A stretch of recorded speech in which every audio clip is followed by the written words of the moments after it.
Talk 360. Talk 360 for in-depth analysis on the week's news with Latif. Yes. I want us to go very specifically. Now, there's in one hand, you are alleging cartel, yet you actually do not have any figures and facts to show that there was a cartel.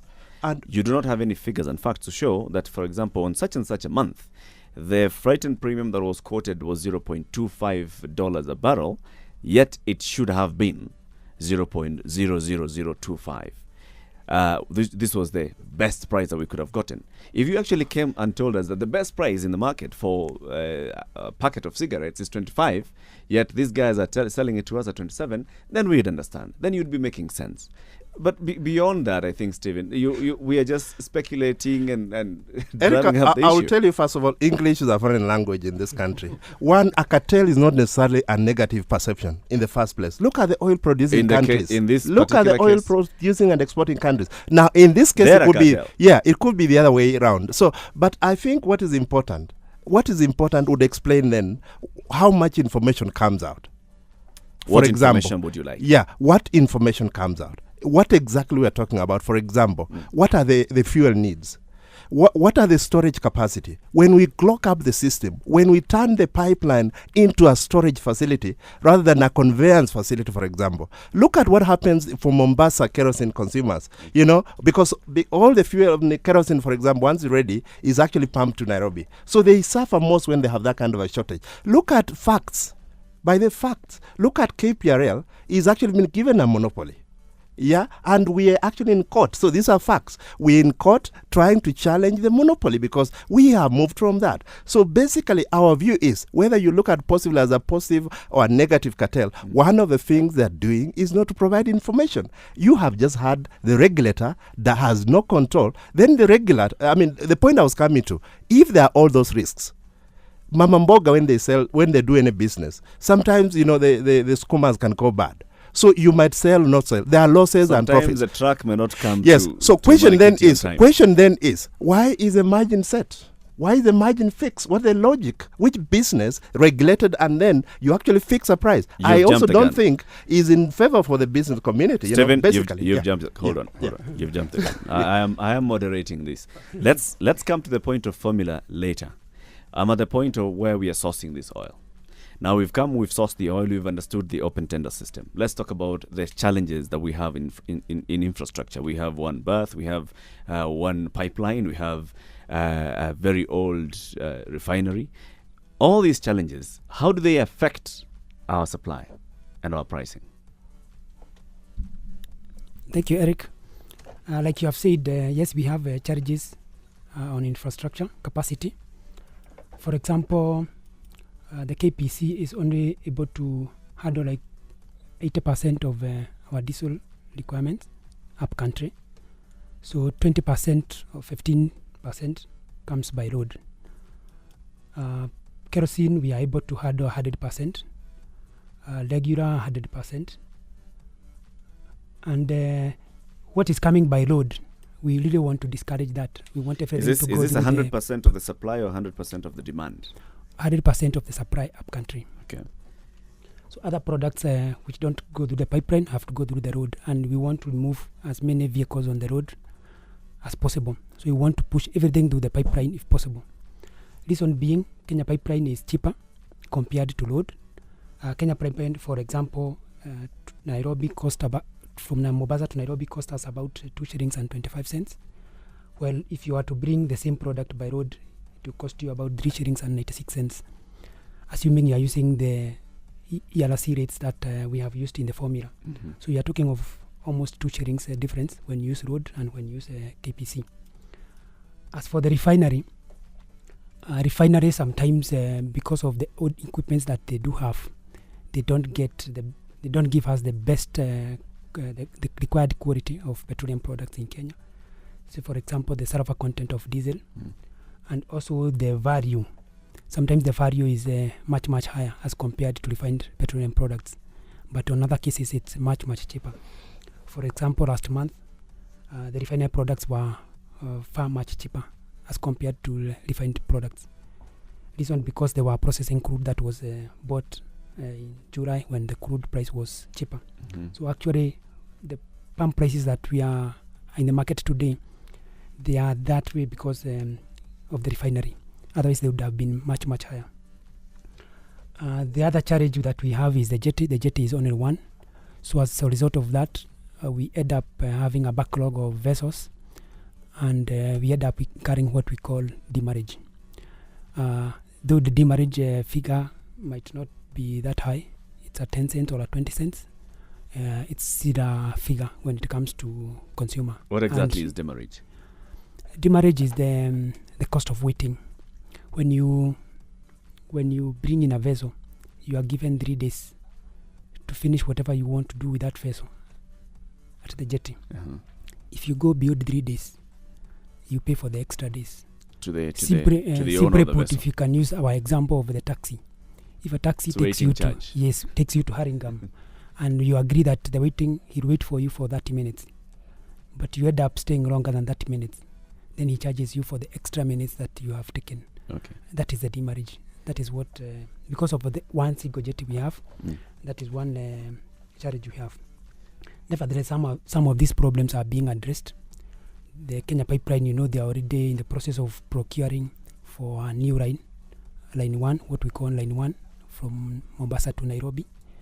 We are already in the process of through NOC procuring for the construction of an additional jetty and storage facilities in Mombasa, in addition to increasing storage facilities upcountry, several towns upcountry along the Kenya Pipeline.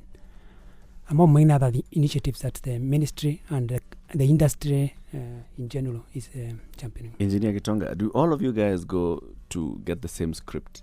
I mean, are you all told how to speak? Because actually, this sounds like a script that I've gotten from the minister, from the permanent secretary, or from the director general of ERC. Exactly. These are the challenges that we have. However, as you are aware, that the government is actually instituting some measures to improve this. Let's talk about what currently is happening, because that is what is affecting me today. That's what I'm paying for today. The pipeline today, for example. Francis mentioned, and it's public knowledge. Sometimes the pipeline experiences problems. Let's say the pipeline has to be shut down because of problem A or problem B. What does this end up costing the end consumer because of what you're calling the demurrage and what you're calling now the inconsistent supply?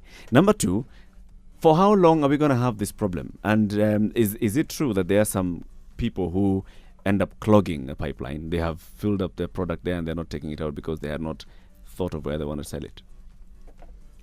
Thank you. As for the pipeline, like I said, we have already, the Kenya Pipeline has already started the procurement of the line 1, and to address the power interruptions, the pipeline is looking at the possibility of having what we call standby generators in all their booster stations, and the refinery has done something similar to that. They have installed what we call a captive power plant. So we are already aware of these developments that are already ongoing. Mm. As a result, as far as clogging of the system with product from different marketers is concerned, that is more of an operation issue.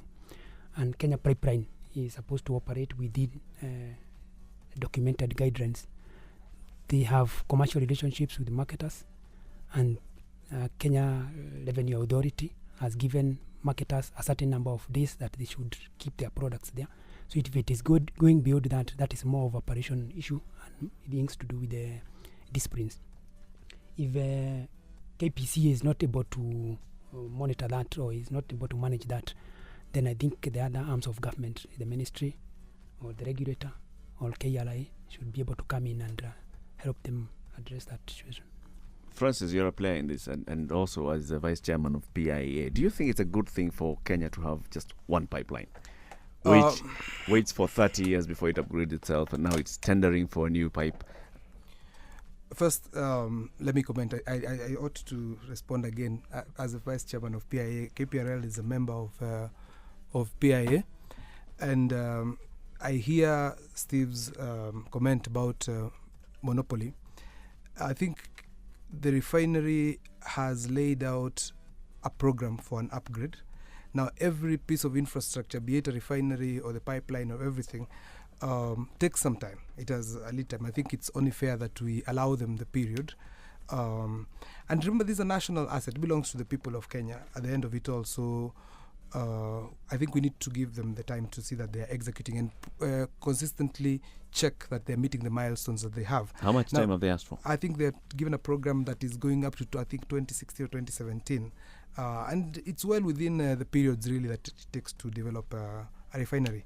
Now, on the issue of the pipeline and whether we need to have one or two, again, this is a historical matter. Investment doesn't happen overnight on infrastructure. I think you've seen Kenya Pipeline has put in place the new Line 4 to Western Kenya, and the problems of supply in Western Kenya have more or less been sorted out, and there's a program to actually put in place Line 1. KPC is also a member of PIEA, so I happen to be a bit in the know of their program. Now, there is a particular tension between what we desire as a country and what is financially or economically sustainable. For instance, the regulator rightly requires every marketer to hold 21 days of stock cover. And the moment your stock cover falls below that, you receive a penalty, isn't it? But where do you hold these 21 days of cover? Because it's prudent, really, as a system to actually have product in case, a vessel can be hijacked. We spoke earlier about putting all Kenya's requirement on one boat because we want the price to be cheaper. But then the moment that one boat runs into a problem, then the entire country. So, and the lead times really are much longer than 21 days. Even if you had everything lined up to actually replace the cargo, you'd have a problem. So, then you find that the material gets held a little bit in the refinery, a little bit in the pipeline system, a little bit in the depots, the privately owned depots for the marketers, a little bit in the petrol stations, and in your tank. Now, that is one area that probably we need to do a better job as an industry, through the regulator, and even for the consumer. I just want to give you a small statistic. The average consumer pattern, when you go to the petrol station, most people buy 500 shillings worth of fuel. That's some statistic that we found out over time. Now, the moment there is some information that there could be a shortage, fuel shortage, the mention of a shortage then creates an irregular purchase pattern. So, of course, nobody wants to walk. You have to take your kids to school in the morning. The matatus need to move the bulk of the working majority to work the following morning. So you find that now what was 500 shillings becomes 2,000, or it becomes jaza for those that can. Now, that then precipitates a crisis. Typical stations have storage of about 20,000 or 30,000 liters. So the moment then you have consumption patterns changing fourfold or fivefold or tenfold, then it actually runs out. Now, if you drive into one station and it doesn't have fuel, and you've had it on radio that there is no fuel, then certainly the next station will run out, and unfortunately the system gets choked. So we hold the stocks across that supply chain, isn't it? Assuming the situation remains the same, isn't it? Now, the moment there's an exogenous shock, then that the problem happens. Where should we be going as an industry? There has been talk about strategic storage, isn't it? Now, 30 days of strategic storage will cost, at today's pricing, tax-free, will cost this country 25 billion shillings, roughly, duty-free. So, can we finance that? Who is going to finance that? Are you going to ask the government of Kenya to buy 25 billion shillings worth of stock and put it in the tanks? When we have competing requirements, food, healthcare, salaries and stuff like that. I think where we should be going is to try and find non-cash incentives to ensure that we have product at the shores of the country, isn't it? Now, who are we incentivizing? We need to incentivize people who can actually hold product and manage the pricing. Let's say the traders or oil marketers, isn't it?